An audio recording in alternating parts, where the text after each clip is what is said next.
Well, welcome everyone to our new year, new Jerry call. Thank you all for hopping on this morning, this afternoon, wherever you might be. We are so excited that Jerry is willing to continue into the new year with us. And so thank you all for hopping on and making this a priority. So Jerry, I just going to hand it over to you. Hand it over to me, Linda. Good morning, everybody. Look at all these smiling faces. This is what I'm talking about.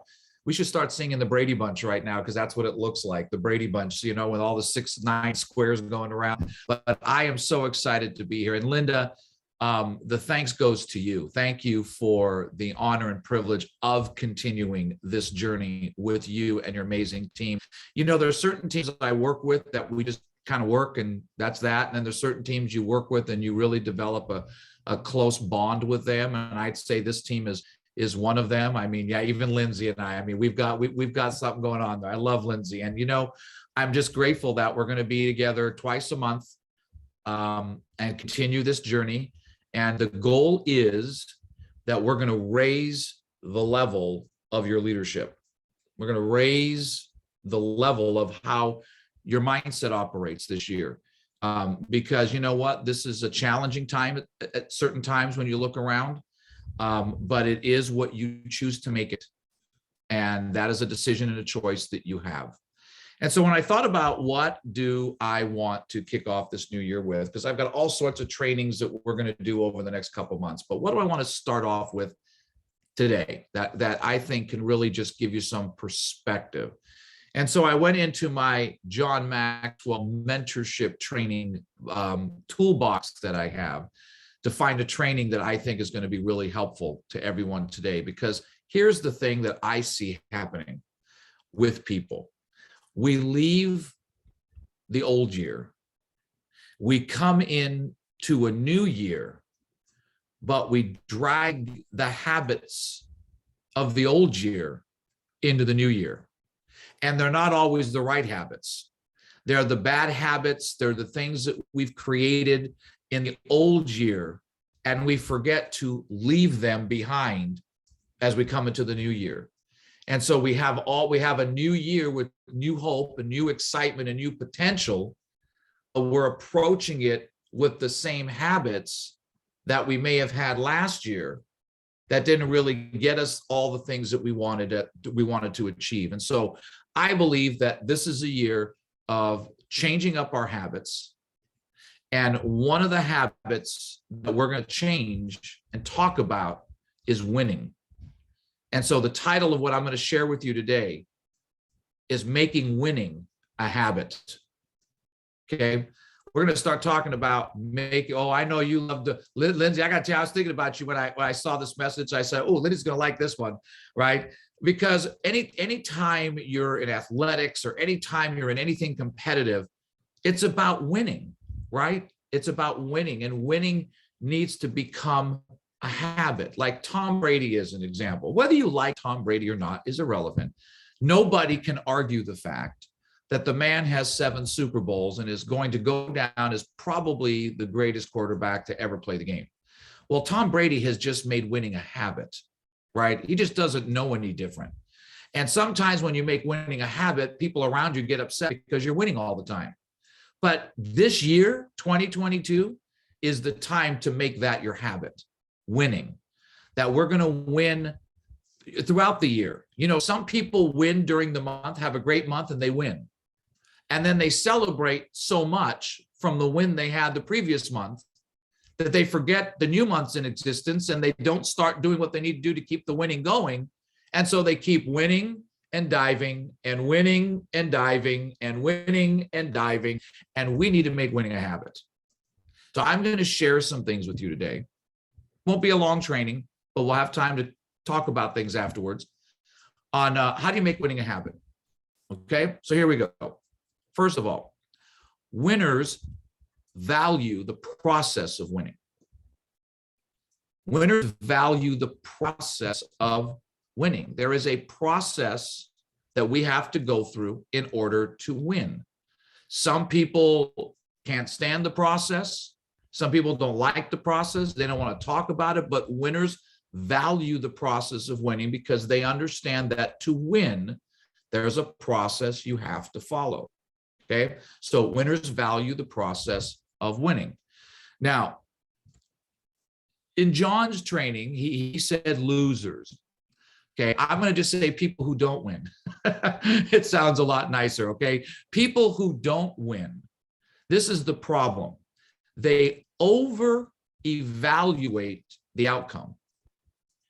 So people who don't win, who struggle, they over evaluate the outcome while they under evaluate the process. They over evaluate the outcome of what they want to accomplish, but they under evaluate the process that they have to go through in order to make those results a reality. Okay, is everybody with me so far? Haven't lost anyone yet. Okay, good. So what does the process actually include? There are two things that are involved in the process. Okay, the first thing is preparation for the things that are going to help you win. So that's the first step in the process, preparation for the things that are going to help you win. So as you think about that, start thinking about what are the things that I can start preparing that are going to be helpful in me winning. At the same time, the second part of the process is separation from the things that hurt your chances to win. So you have preparation for the things that are going to help you win. And then you have separation from the things that hurt your chances to win. And the process is being able to balance both the preparation along with the separation. So let's take each of those and we're going to break them down individually and just dive into them a little more. So we're going to start out with preparation. Okay. And I want to read you this great quote from Paul McCartney. And this applies to the business. But listen to this. We always wrote a song every day. Whatever happened, we always wrote a song every day. And I think we eventually the reason we got so strong was we wrote so much through our formative period. So how does that apply to the business? Because there's no doubt the Beatles are one of, if not the greatest bands who have ever been created in our lifetime. So how does that apply to business? Well, notice what he said. Whatever happened, we wrote a song every day. Does your business look like that? Whatever happens, I still make sure I get something done for my business every day. Or do you have the mindset of, well, it's because of what happened that I couldn't do anything today? How is your mindset when it comes to that kind of preparation? Now, I do understand that there are challenging things that happen in our life and we have to deal with them. Okay. I understand that. I had to deal with it all last week with my wonderful 84-year-old mother, who we had a wonderful Christmas. And then on the day after Christmas, my mom decided, well, what the hell, I'll just fall here in my kitchen and hit my head on the floor. And she did. And we had to go to the emergency room, and my mom had 5 stitches above her eyes. And then a day later, she calls me all dizzy and she's not feeling well. And she ends up in the hospital for 4 days as they're monitoring her. And they tell us she's got this, she's got that, she's got this. Everything was wrong that they told us, but she was still in the hospital for 4 days. But here's the thing. In spite of all that, whatever happened, I still got my calls done. I still had to do what I need to do. Is that a mean thing? How could you do that with your mom? My mom's in the hospital. What am I going to do? She's in the hospital. She's taken care of.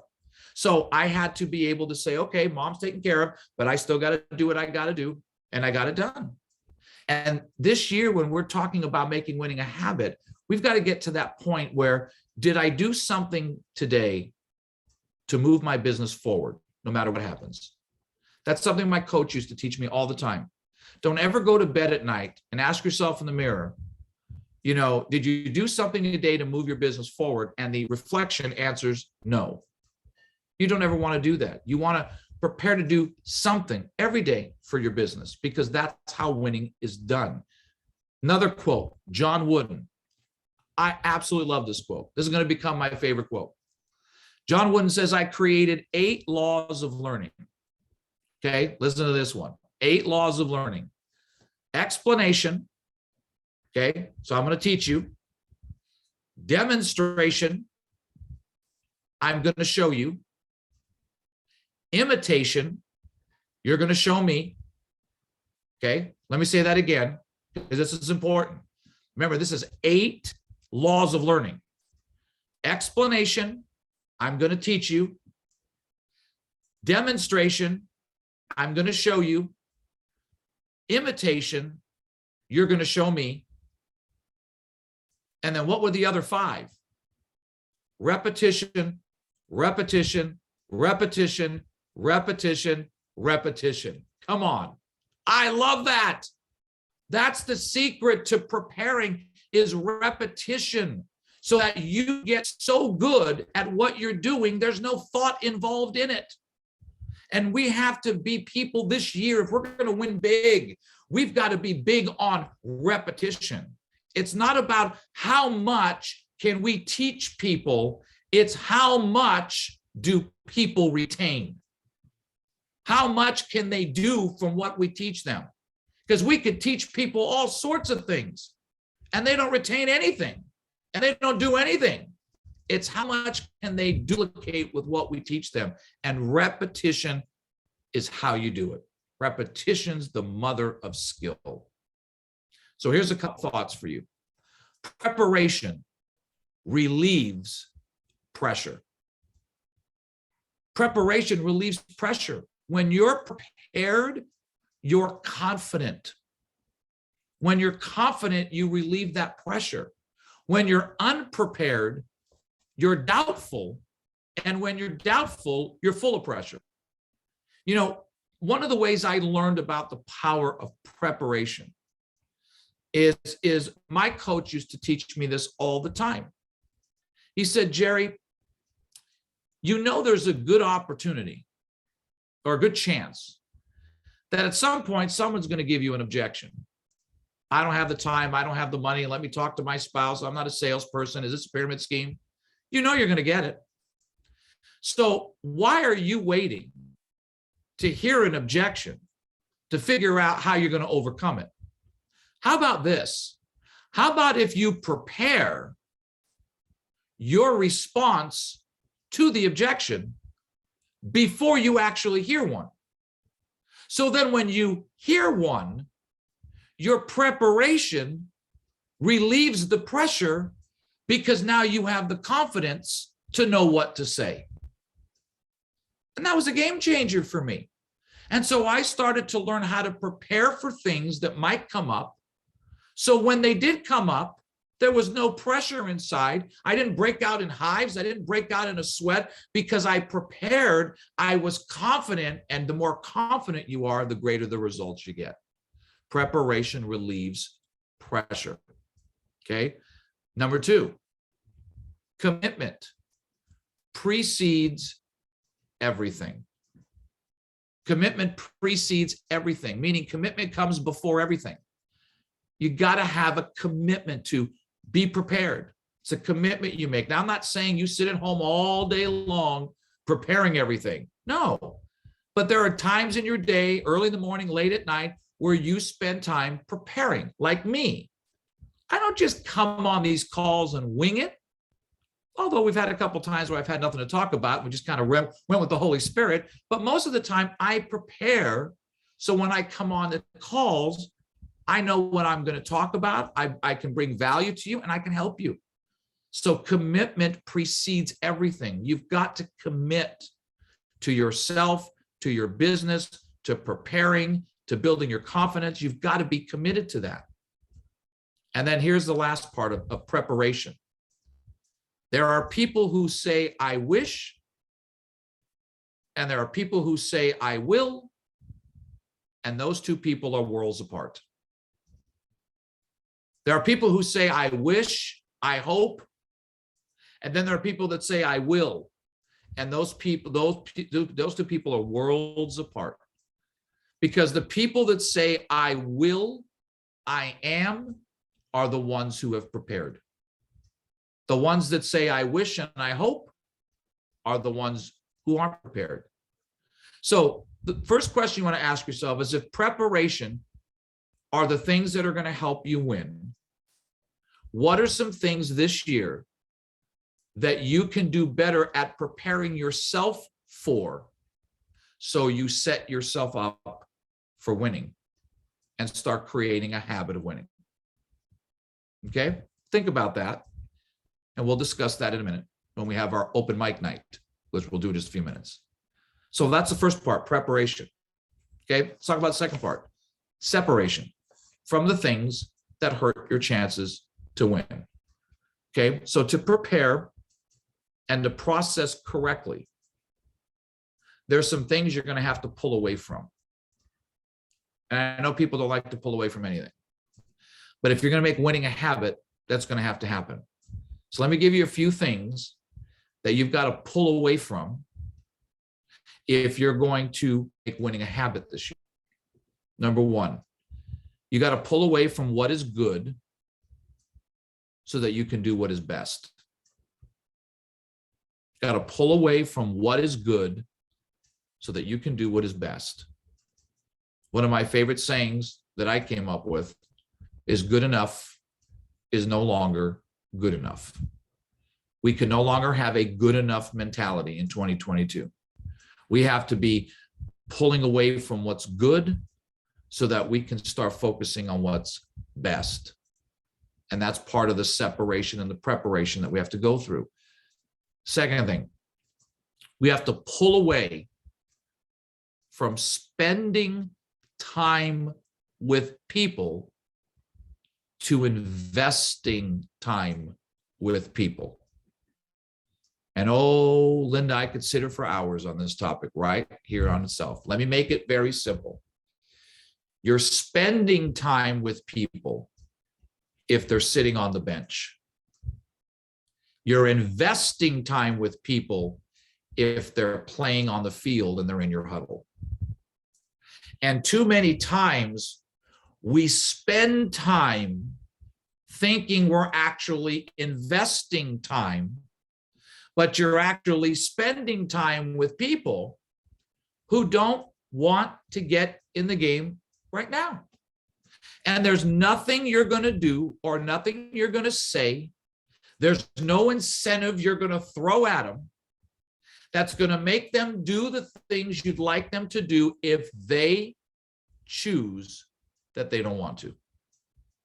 And in 2022, and we're going to talk a lot about this as we go along this journey, we've got to be investors of our time with people and not spenders of our time with people. Because what I found building my business is, when I spend time with people that aren't really doing the things that need to get done, the only people that get frustrated, the only person that gets frustrated is me. Right? They're all doing what they want to do, but I'm frustrated. But when I invest time with people that are getting it done, then we all win. And everything works for everyone. And that's not a bad thing. My friends, we are in business. And I've always said this: you love the people that aren't in the game. You love them because you don't know when they're going to put on a helmet and say, Lindsay, put me in, I'm ready to go. Right? But you love them. But you just don't spend time with them because they're not helping you move your business forward. So we've got to pull away from spending time to investing time with people, and investing time with the right people who are doing the things that they need to do so that they can win, which in turn is going to help you win. That makes sense, everybody? Okay, well, we'll expand on that just a little bit. All right.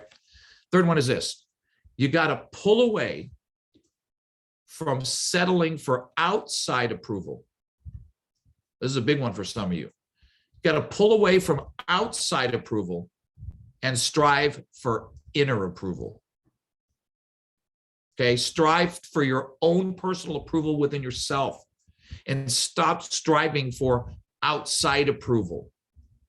Okay, you don't need to be focused on approval from everybody else and all these other things. It doesn't matter. You got to go and you got to strive for your inner approval, that you're happy with what you're doing, that you know you're doing the things that you need to do. You don't need a pat. Now, listen, people love encouragement. I understand that. But at the end of the day, I don't need outside approval for me to do what I know I'm supposed to do, because I know inside that I'm doing what I need. That's my approval. I approve of what I do. See, sometimes we'll put a video up on Facebook or Instagram, and we'll look at how many likes and shares and comments we have, and then we judge ourselves by, oh, well, that video must have stunk, and well, a lot of people listen to it, and how come I put a post up and nobody replies? How come I put a post up in my Facebook group and ask everyone, take a moment to reply, and nobody does? Because nobody does. That's how people are. I put posts up in my VP groups and can't even get my VPs to reply to my posts. So it's just human nature. But we've got to stop worrying about everyone else's approval. And we got to approve of ourselves. That's what winning is all about. It's about being happy with who you are, who God made you to be, what you're doing, knowing you're on track. You're on your track, not somebody else's track. So don't worry about what everybody else is doing. You focus on you and stop worrying about everybody's outside approval and start striving for your inner approval of what you're doing, and make yourself happy, make yourself proud. Everything else will fall into place. Number 4, here's a big one. You got to pull away from waiting to get motivated to learning how to motivate yourself. I hear too many people say, well, the calls motivate me, and this motivates me, and GTC motivates me. Yeah, but what happens when it's not there? What happens when it's not hanging around? What do you do? Just sit around and go, okay, well, GTC is in 6 months. Great, I'm just going to sit around and wait to be motivated in July. No, you got to stop depending on everyone around you to be your motivator, and you've got to learn how to motivate yourself. You've got to learn how to get yourself jacked up, fired up, pumped up, whatever that means. We all love Linda, but Linda's not going to be around to motivate everybody all the time. I'm not going to be around to motivate everybody all the time. So what are you going to do when there's nobody there to do it? You got to learn how to do it yourself. And I've said this before, and I'll say this again. Music has the power to change your state instantly. Pick your motivator song. Pick your song that when you're down in the dumps, when things aren't going great, when you're looking around going, there ain't nobody around to motivate me. Pick your motivator song and put that in your AirPods and fire yourself up, because it works. Anyone who knows me, been around me long enough, they all know what my motivator song is. Just put on the Rocky theme song, and I'm running miles around my block.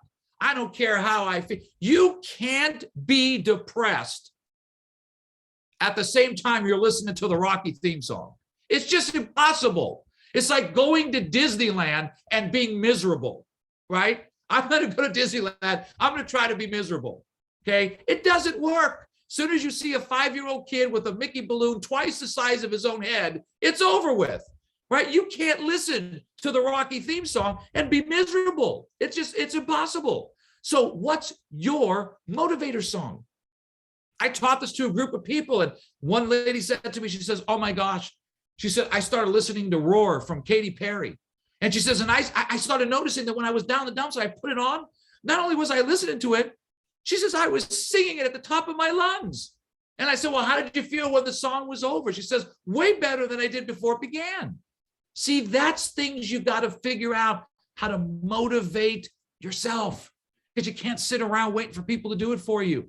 You got to get fired up. You got to pick yourself up. You got to dust yourself off. What Rita used to say, pull up your big girl panties and get going, right? You got to find a way to motivate yourself. So one of your homework assignments is I want you to find your motivator song. That song that jacks you up, fires you up, lights you up, that when you're down in that dump, when you're not motivated, and if you know it, pop it in the chat bar now. But that's the song that instead of sitting around in your misery, you're going to put that song on and change your state. Because one thing Tony Robbins talks about all the time is changing your state. Oh, there we go. Oh, that's a good one. Champion from Carrie Underwood. First of all, anytime I hear Carrie Underwood sing, I get excited because that girl's voice is amazing. Love on Top. There you go.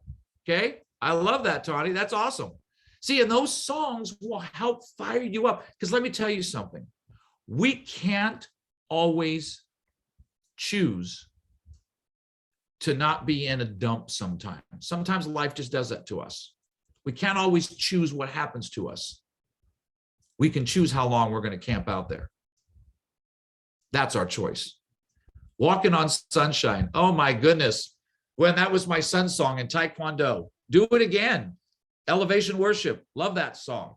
And that fires me up too. And you can have a couple of them. You can have a playlist of songs that when you're in that place, you go, man, it's time for me to motivate myself. It's time to put on my motivator playlist and get yourself fired up. Don't wait around for everyone to do it for you. Okay. 2 more quick ones and then we'll open it up for discussion. You got to pull away from occasional high performance to consistent high performance. Yep. You can't have an occasional good week and then you have 3 bad weeks. You can't have a great month and then you have 3 bad months. No, you've got to pull away from the occasional high performance production month to being consistent high performers. And you got to do that by remembering that having a good month is great, but once the good month is over, you start from square one again. And you've got to go out and do what you did to consistently keep that momentum going. And we're going to discuss momentum as we go through this next couple of months, because that's another big thing. But we've got to pull away from high performance, occasional high performance to consistent high performance. Okay, so here we go. Let me give you a quick review. I love reviews, especially if you missed something. And then we'll do the last one, then we'll open up for questions. So separation. Got to pull away from what is good so you can do what is best. You got to pull away from spending time with people to investing time with people. You got to pull away from settling for outside approval and strive for inner approval. You got to pull away from waiting to get motivated to motivating yourself. You got to pull away from occasional high performance to consistent high performance. And the last one is you got to pull away from paying the price someday to paying the price every day. You got to pay the price to win, my friends. There's no shortcuts. There's no elevator to success. You're going to have to climb the stairs. That's just the way it is. And paying the price every day means something different to everybody. For you, paying the price might mean, well, you know what? I'm no longer going, I'm going to DVR all my shows and not watch them when they happen so I could take the time that I would spend doing that and actually do something productive to prepare myself to grow my business. That could be the price that you pay. When I started out my network marketing business, the price I paid was quitting my softball team. And I got chastised by that, but I couldn't do that and go to my meetings. So I decided to pay the price, give that up temporarily. But I got so busy in my business, I was never able to go back. Oh, what a sad situation, right? But all my broke friends came to my grand opening and they were still broke. They were playing softball. They were still broke. They were still complaining. They were still frustrated. And I made the decision to pay the price to be successful, and they didn't. So you got to pay that price every day. What that means for you, only you're going to know what that means. To me, paying the price means every day I spend time with the Lord. I spend time in prayer. I spend time growing myself personally, personal development. That's paying the price for me, because I have to invest time out of my schedule to do that. And so instead of sitting around watching shows like I used to do all the time, and Gina and I still do that, but I take some of that time and I say, you know, for the hour I'm going to spend here watching this, let me go pay the price and do something that's going to help me grow. You've got to pay the price. There's no elevator to success. You're going to have to climb the stairs. In order to do that, you got to pay the price. So preparation, things that help you win; separation, things that hurt your chances to win. And when you do them well, you're going to create a habit of winning, which is what we need to do in 2022. So, my friends, that's our kickoff call for the new year. And I hope you got some value out of that, because I know I love training on that because it helps me every time I teach it. But Linda, we'll turn it over to you and we'll open it up for discussion. Wow, that was powerful, Jerry. Thank you so much for these are great reminders. And so how anybody just resonate with that wants to share straight off the bat? And don't be bashful. I don't bite. I'm a nice guy. Jerry, I have just a quick question. Love this call. So great. Thank you so much. Always. It was definitely a nice little butt kicking. I think we all needed. But I loved you were talking about spending time with people versus investing in people. And this is something I really, really struggle with because I'm a people pleaser. And I really have a difficult time when it comes to people wanting my time.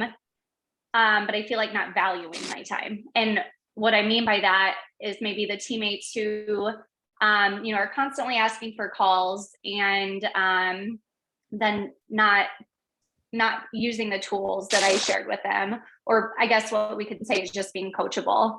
So I guess at what point do you kind of intervene and say, I guess I don't even know how to approach such a situation because once again, I'm like just that type of person where it's hard for me. But at what point would I set my boundaries and tell them, that I feel like they're taking advantage of my time? If that makes sense. How much time do we have left on the call, Linda? That's a good question. First of all, I'm a recovering people pleaser. So I get it. I know what that's like. Okay. That was what almost destroyed my business in the early part of my career, was my innate desire to please everyone and that everyone had to like me. And if nobody liked me, I couldn't function. I get it. So I've been there.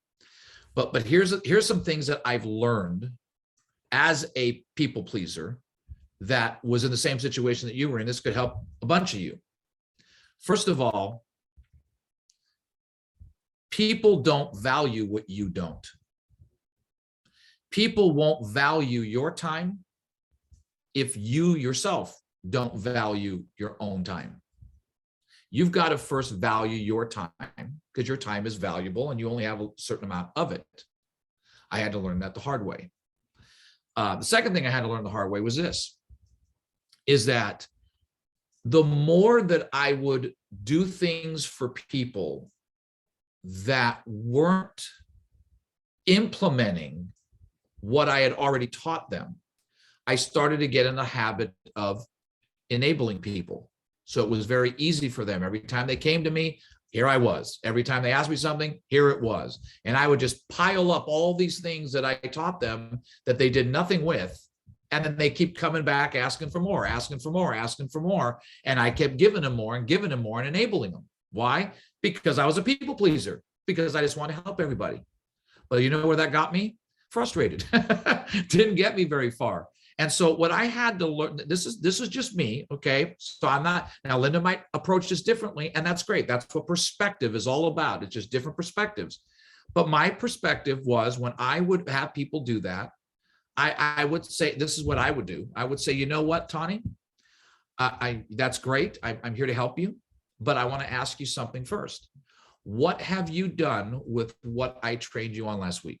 What have you done with what I gave you yesterday? What have you done with what I've already given you? And I just asked them straight out, nicely, of course, I wasn't mean, but what have you done with it? And you know what most of the response was? Well, I really haven't had the time well, then you're not going to have the time to do this if you haven't done what I've already mentioned that you should do. So my suggestion is, why don't we talk about doing what I've already shared with you, and then we can talk about doing more. Because here's the thing.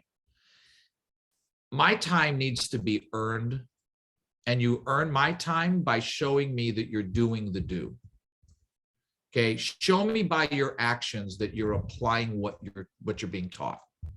Don't just come over and be the professional student who takes and stores and takes and stores and takes and stores and does nothing with it. Because you're not going to win if you just have a mind full of knowledge that you don't apply. And so I had to find that balance for me personally, because I don't want to hurt anybody's feelings. But at the same time, I was drained from trying to help everybody that didn't do anything with anything I told them. But they kept coming back. I need your help. I need your help. I need your help. Okay, well, I need to help the people that are doing the things that I'm teaching them to do. Because if I just keep adding to what they're asking, they're not doing anything. So it was a balancing act for me. And it wasn't easy at first, because I had to go through I had to go through my own way of doing things with people. But at the same time, I always had an issue with people not valuing my time.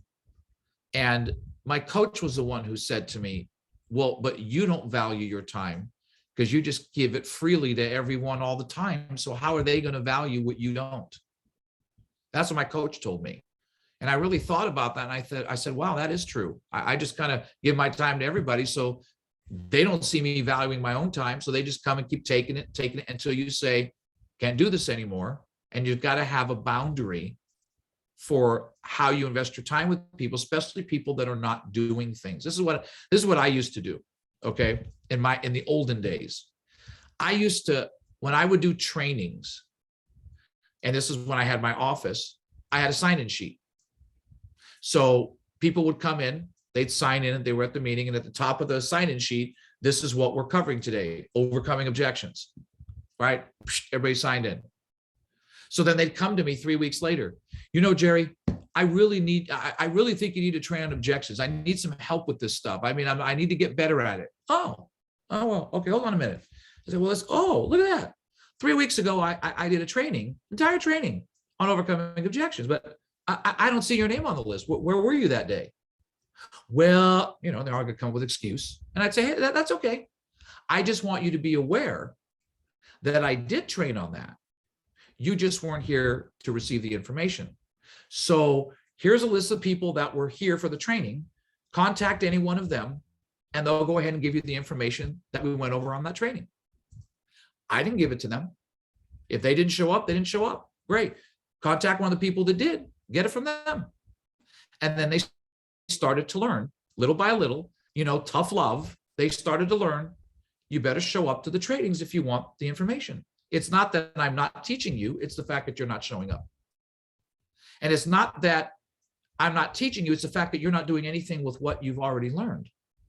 So let's go do something. What have you done with this? What have you done with that? Have you implemented that? Have you tried that? Okay, well, we don't need to keep stacking things on top of one another. Let's go do something with this and see how that works, and then come back and we'll talk. And so my point is that you have to find the balance for yourself. I had to go through that balance. I was looking at Chelsea's question. When prospects or teammates need to reschedule, any helpful boundaries with this? Oh, yeah. I'll get to that. Hold on one second. And I'll get to that, Chelsea, because yes. But that's kind of just, you have to learn, you have to develop your boundary. But I just know that the more I gave without people doing anything, the more they kept taking. And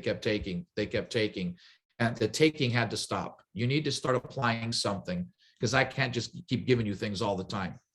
Do something with what you've already know. It's just like I said the other day, I was on a call. This was last year sometime, and somebody was complaining about their MVP.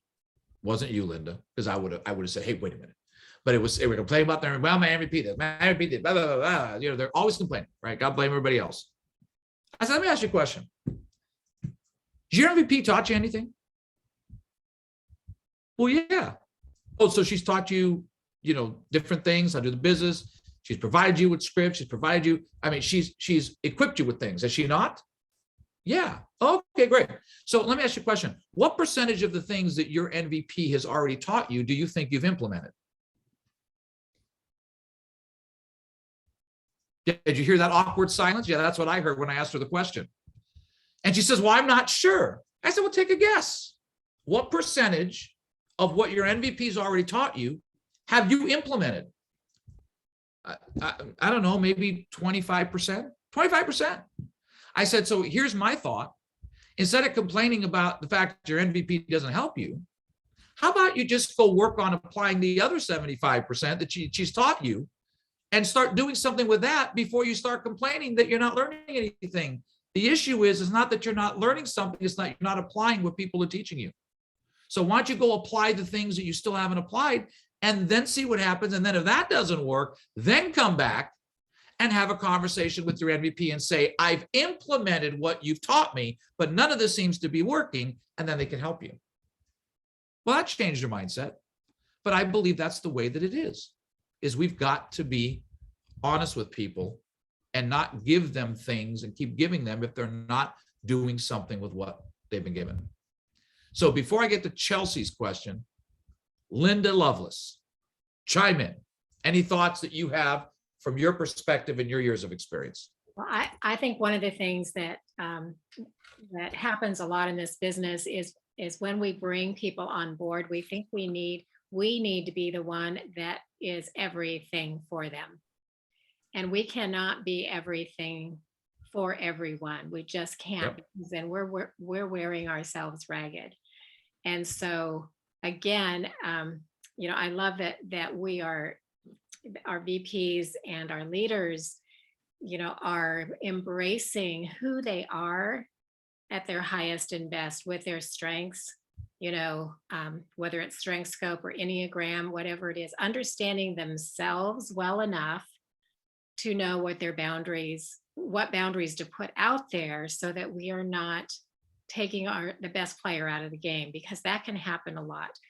And so, and then once we understand ourselves, it's easier to identify our team. Because we start recognizing some things, and then it gets easier to have those conversations around just exactly everything that you shared, Jerry. And so that's what I have to add to that, because I think we think, and I think it's the employer-employee mentality that a lot of people bring into this industry, is that they think that they have to be the boss or the manager or whatever that role is. And that's not really what it's about. It's offering people an opportunity to grow. And our hearts are so big because we are, the majority of us who come into this business are people builders. That's what energizes us. And so we don't want to let anybody down. Absolutely. And that's human nature, right? We don't want to let anyone down, but I believe we let ourselves down when we keep going back and feeding the fire of where nothing's getting done. Then we're like, because that time could be invested with somebody else who's actually implementing the things. People used to say, well, how did you determine who to spend your time with when you built your business? Action. Who was doing it? I mean, it wasn't a hard thing for me. It was simple. Who was doing it? That's who got my time. End of story. I love the people who didn't, but I can't spend time there. I need to invest time with the people who are doing it. Now, for Chelsea's question, prospects and teammates that reschedule, okay? So this is what I used to do. If it works for you, great. If it doesn't, just toss it to the curb. Remember, this is every Coach Jerry training is a buffet, right? I'm going to throw all sorts of stuff on there. We're going to put a whole lot of things out there, and you just grab what you like and then just leave with AI. Teammates are going to cancel and reschedule, right? But sometimes they do it without any value on our time first. So I learned this from the school, and it started to work. If it worked, if you like it, great. And if you don't, it's okay. But I can only teach from what I know. Let's just say, let's say I'm talking to Alyssa. Hello, my dear friend. Happy New Year. I'm talking to Alyssa, okay? She wants to meet with me, okay? She wants to get together. We got to talk. Oh, great, fantastic. So when can you meet with me? Or what time are you looking at? Well, today's Wednesday. How about Friday at 11? Great. Okay. Friday 11. Let me check my calendar. So I check my calendar. Alyssa, Friday 11 works. Okay. So I'm going to put you into my calendar at 11 o'clock. Now, I want to tell you, because I'm so busy, see, this is how I put value on my time. Because I'm so busy, you now own that spot in my calendar.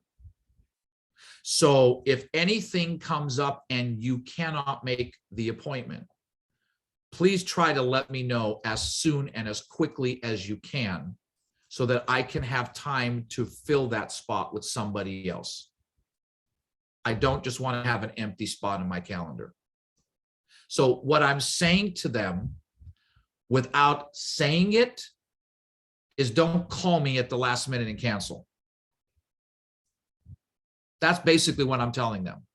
If you can't make it, then you need to give me enough time, enough notice in advance that you can't make it so that I have time to refill that spot, because I don't want to be sitting with an empty appointment time when I could be helping somebody else. And what happened was that I found was that people that had to reschedule started doing it 5, 6, 8 hours in advance, instead of the people that called me 15 minutes in advance and said, I can't make it. What do you mean? We have an appointment in 15 minutes. The worst ones were when I drove somewhere, like to a Starbucks, and I'm sitting there twiddling my thumbs, and they call me 5 minutes before the appointment. Oh, I can't make it. Well, what do you mean you can't make it? Well, this happened and that happened. Well, why didn't you let me know ahead of time? Now, sometimes things happen, can't control it. Okay, I may have an appointment with Alyssa at 11 o'clock, and at 10:45, something happens to her kid, and she got to take him to the hospital. Well, you can't control that. Okay, fine. But short of that, don't just call me 15 minutes before my appointment and tell me you can't make it just because. Give me the courtesy of having enough time to rebook my calendar if you can't keep that time slot. And all that did was it alleviated people calling me at the last minute. People literally took that, understood it, and said, and they would call me way in advance, 3, 4 hours in advance. Sometimes people had things happen, couldn't help it. But the ones who that happened to, it wasn't like, oh, Linda, I'm so sorry, I can't make it today. Linda, oh my gosh, I'm so sorry. I can't even believe this happened. Oh, please forgive me. Oh my gosh, I didn't expect this to happen. I want to reschedule. It was a whole different mentality, a whole different tone in their voice than it was otherwise. And so that's what I did to help myself to alleviate the reschedules at the last minute and just let people know this is your time slot, you own it. And so if you can't make it, let me know in enough time so I have enough time to fill that time spot, because I don't want to sit around with an empty slot in my calendar when I could be using that time to help somebody. And people just got it. And that helped me a big deal. So if that helps you, wonderful, use it. Linda, any feedback on that, thoughts on that from your experience? I love the Linda and Jerry hour, just back and forth, learning back and forth. I love it. No, I think you covered that very well, because again, it's just putting value on our time. Yep. And I don't think we do that enough, or, in valuing who we are. And that's part of the being a CEO of your business. That's part of the stepping up to leadership in your business and understanding that you own your own business. And I think, again, the misunderstanding that happens a lot, we treat it more like a hobby than a business, which is a reflection on how we run our business or lack of running it. Yep. I love it, Linda. No hobbies in 2022, businesses. Give you one other little helpful tip. Once again, buffet, take it, leave it, doesn't matter. So let's say Deborah, Happy New Year, Deborah. Let's say Deborah calls me up. She's on my team. I need to set up an appointment to meet with you. Here's the old Jerry. Oh, okay, great. Sure. When do you want to meet? What time? What day is good? Fantastic. Let's set it up. Great. Boom, done. Oh, no, no, no. I learned from, once again, the School of Hard Knocks. Hey, Jerry, I'd love to set up some time to meet with you. Oh, sure. Great. What is it that you need to talk about? Well, I'll talk about it when you get there. Well, no, how about if you give me kind of an idea what we want to talk about now? Well, I need to talk to you about this. Okay. Well, let me ask you a question. What is it specifically about that you want to talk about? Well, I need to do this and this. Okay. But in all fairness to you, Deborah, we've kind of had this conversation once before. So what is going to be different about the conversation we're going to have now? What is it that you need differently that we haven't already discussed? You understand what I'm saying? So what I'm doing is I'm letting them know, no, you're not just going to set up a time with me unless there's a valuable reason for you and I to meet. I want to know, what is it that you need help with? What do you need to talk about? Has it been something I've already shared with you before? Why haven't you implemented before? What's going to be different about talking about it this time? And you may say, well, that's kind of rude. No, that's business. That's a person who values their time. I'm not just going to set up a time to meet with you just because you said, let's meet. Great. Why? Why are we getting together? What do we need to discuss? Have we discussed this before? Why haven't you implemented it before? Because unless I see a valuable reason for you and I to meet, I don't want to take that time out of my schedule to help, sorry, I need some water, to help Deborah, who I've already helped with this topic before, when I've got somebody, Lindsay, who has a real situation she needs help with, and I could be meeting with her to help her. So I started to screen out I need to talk with you. I really need to talk. I do that today. I'd love to have a coaching call with you. Sure. What about? Well, I need to talk about this and that. Okay. Well, but we've kind of talked about that before. Yeah, I know, but. No, but. I mean, what did you do with what we talked about the first time? Because my time is busy. I can't just do coaching calls with everybody. So I need to know in advance, what do you want to talk about? Have we done it before? I'm telling you, it will save you hours of frustrated time, because then when you meet with people, you're meeting with the ones that really need your help for something important, instead of meeting with Deborah, who's going to rehash everything you've talked about with her 3 times before that she still isn't doing. That's how you alleviate that kind of stuff. That's how I learned how to do it, so that I wouldn't just have everyone meeting with me. You've got to value. People will not value what you don't. If you don't let people know you value your time, they won't value your time. It's just how people are. So show value to your time. And there's nothing wrong with asking people questions and finding out what's going on and why do you want to meet and so on and so forth. That's what great coaches do. They don't just sit around and meet with everyone that wants to talk. There's got to be a purpose behind, why are we doing this? Do it in your business. It makes sense. It helps. No problem, Melissa. We're almost done anyway. We're almost done. Linda, any final thoughts on just that thought process from your perspective? No, I think you covered that very well. I just love the Linda and Jerry hour, because we just back and forth. I just love this whole thing. So I just want to be respectful of time, because I could be on with you guys for hours, but I hope that this first call just got you excited, got you some things to think about. You can go back and listen to the recording, and we're going to be together 2 weeks from today on the 19th, same time. And we'll have some more stuff to do. We'll do a little training, and we'll do some interactive discussion and talk. And, what are the things that are on your mind, and what are the things you want to discuss? And if you have any topics that you like to discuss or work through, let Linda know in advance, and she'll get it to me. And then we'll work on some of these topics that you guys really want to work on, and we'll go through that. So Linda, once again, my friend, I love you. I'm so grateful to you, for you, and for allowing this to continue on, because I love everybody that's on this screen. Well, I just want to say thank you again, Jerry, because I know your time is valuable, and we value everything that you bring to us. And because some of you have asked me about coaching with Jerry, if you want more Jerry, he is offering a championship masterclass. Is that right, Jerry? And I think that just started last night. So, and there's still time to get into that by Friday, I believe.